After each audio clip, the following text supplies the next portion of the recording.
The Guggenheim UBS MAP Global Art Initiative had many goals when we began.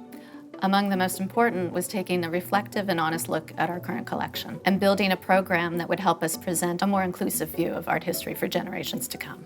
The decision to work with 3 curators who already possess deep, long-standing expertise and relationships in each of our identified regions was paramount to thoughtfully building the collection and expanding our relationships with artists around the globe. The MAP project was both a curatorial and collection building exercise. And what is important about that was to go back into the history of the Guggenheim, see its engagement with contemporary artists from the Middle East and North Africa, as well as those living in the diaspora. Being the curator for the first phase in South and Southeast Asia, it was a very exciting time for all of us. One of the aims of the project was to add to the Guggenheim Museum collection.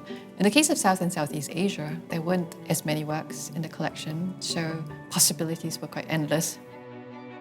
The museum was familiar with the work of many of the artists, especially the older generation of artists like Prisca Mirzer, Juan Downey, Rafael Ferrer, Alfredo Jar, Marta Minujín, which unfortunately the museum didn't have in its collection. No? So this was a way of really finally being able to establish a relation with them and recognize their trajectories. No? In the other cases, many of the artists of the new generation, this was a first time being at the Guggenheim, showing their work to the New York public for the first time.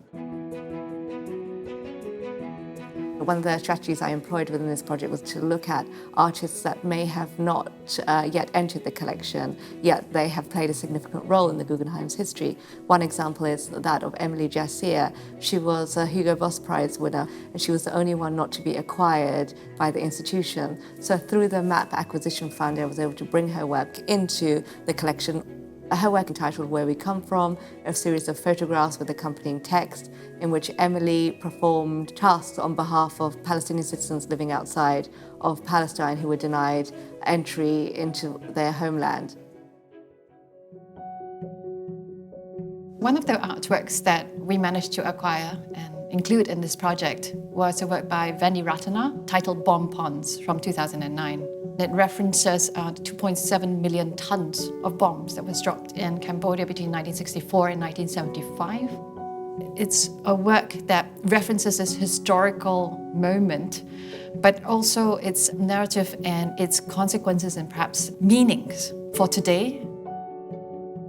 I was unsure whether the museum and whether the rest of the acquisition board would be too keen about this work, given its content, but they were surprisingly enthusiastic.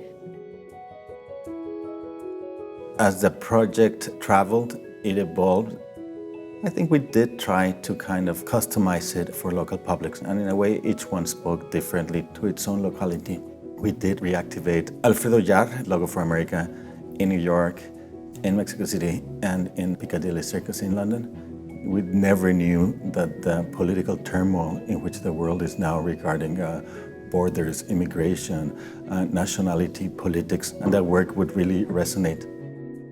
In the same way with Amalia Pica, we staged her work, A intersection B intersection C, but we were also able to stage in London, in Peckham Square, a new performance of her, Assemblée. It was just before the Brexit thing happened over there. It also made so much sense, it's about a circle that never closes, so really about this kind of gatherings of communities. The partnership between artists that the Guggenheim UBS Global Art Initiative has enabled has been phenomenal. The opportunity to work with such wonderful artists, collaborative colleagues, institutions has definitely been extremely rewarding. The MAP initiative is one of several global projects that allow us to grow our curatorial practice and activate our learnings at an accelerated rate. Having June, Pablo, and Sarah working so closely with our New York-based curatorial team over the past 5 years has made a lasting impact on the museum in terms of broadening understanding and engagement with contemporary multidisciplinary artists. I am looking at the artworks from my perspective. I'm framing them in a particular sort of way.